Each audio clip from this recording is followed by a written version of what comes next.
Қалдарыңыз қалай, жақсы ма? Кеш ұнап жатыр ма?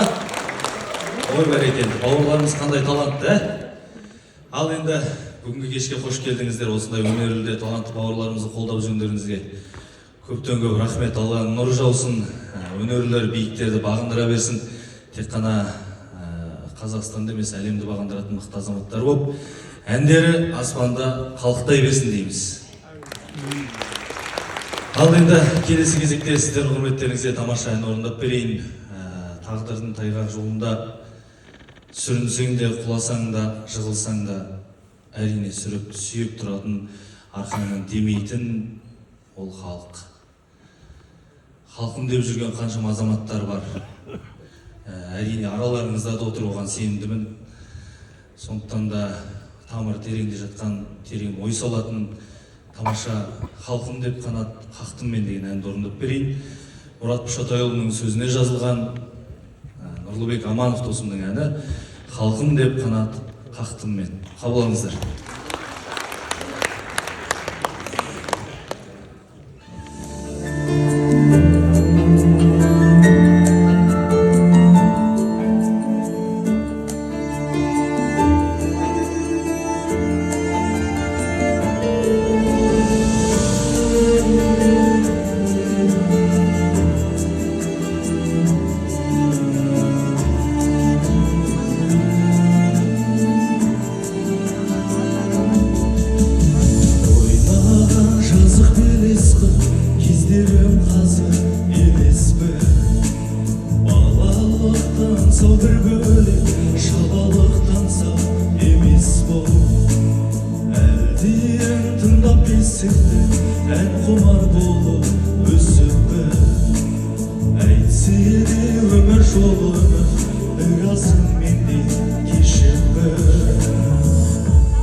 Yeah.